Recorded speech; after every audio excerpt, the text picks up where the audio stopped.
Okay, ये सुबह मैं तुम्हें बता रहा था कि आपको कौन सा फॉर्मूला यूज करना है। एक तो ये वाला u1 plus V one equal to u2 plus V two वाला, है ना।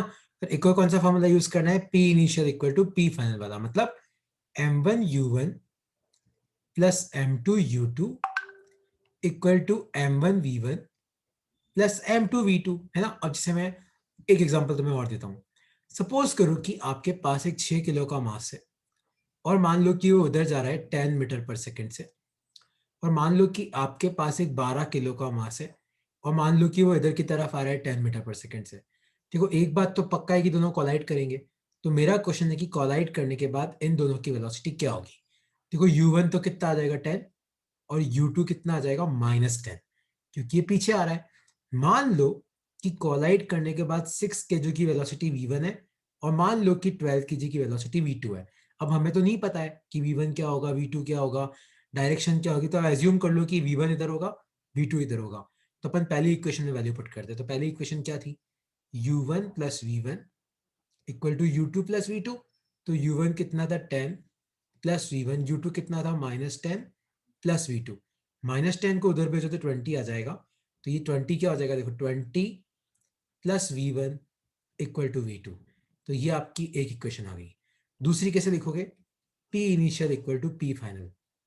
देखो इनिशियल कितना है, तो इनिशियल मोमेंटम कैसे लिखेंगे। देखो इनिशियल मोमेंटम का फॉर्मूला क्या होता है, m1u1 प्लस m2u2, और फाइनल मोमेंटम का क्या होता है, m1v1 प्लस m2v2।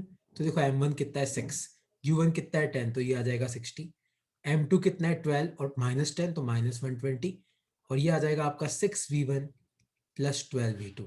तो देखो सॉल्व करो, ये आ जाएगा तुम्हारा -60, और यहाँ पे 6 कॉमन लो तो ब्रैकेट में क्या आएगा, v1 प्लस 2v2, और 6 से इसको कट कर दो तो ये तुम्हारा क्या आया, -10 equal to v1 plus 2v2, और यहाँ पे v2 पुट कर दो तो तुम्हें v1 मिल जाएगा। तो इस तरीके से तुम क्या करते हो, इस तरीके से हम लोग इलास्टिक कोलिजन के क्वेश्चन सॉल्व करते हैं। अब इसमें ना एक इंपॉर्टेंट केस है, एक स्पेशल केस है। वो स्पेशल केस क्या है वो तुम्हें याद रखना है। तो क्या याद रखना है, ध्यान से देखना। सपोज करो कि जो बॉडीज कोलाइड कर रही है ना, उनकी वेलोसिटी सेम है। मान लो ये मास 6 केजी 10 मीटर पर सेकेंड, और मान लो ये भी 6 केजी, और मान लो ये जा रहा है 5 मीटर पर सेकेंड से। तो अगर मैं पूछूं कि बताओ कोलाइड करने के बाद इनकी वेलोसिटी क्या होगी, एक चीज याद रखना, अगर मास सेम होता है ना तो वेलोसिटी इंटरचेंज हो जाती है। इंटरचेंज का मतलब क्या है, अब वापस से दोनों मास को बनाओ।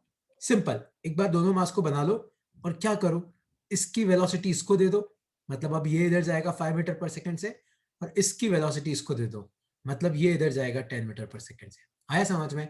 तो अगर मास सेम होते ना तो आपको वेलोसिटी इंटरचेंज करनी है, इसको उधर भेज दो, इसको इधर भेज दो। जैसे एक और एग्जांपल दूं, सपोज करो कि ये 2 केजी का मास है और ये इधर जा रहा है 5 मीटर पर सेकंड से, और मान लो यहाँ पे 2 केजी का मास है और ये इधर आ रहा है 10 मीटर पर सेकंड से।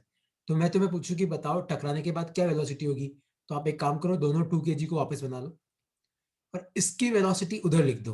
तो ये जाएगा उधर 10 मीटर पर सेकंड से, और इसकी वेलोसिटी उसको दे दो एरो के साथ, तो ये आएगा 5 मीटर पर। तो मतलब टकराने के बाद वेलोसिटी ये हो जाएगी। तो if mass is same, if mass is same, velocity will interchange, velocity will interchange। इस कंसेप्ट को तुम्हें क्या करना है, याद रखना है। ठीक है, बस इतना मुझे आज पढ़ाना था तुम लोगों को। अब मैं तुम्हें शीट भेज रहा हूं तो वो तुम सॉल्व कर लेना, ठीक है। चलो ओके यार।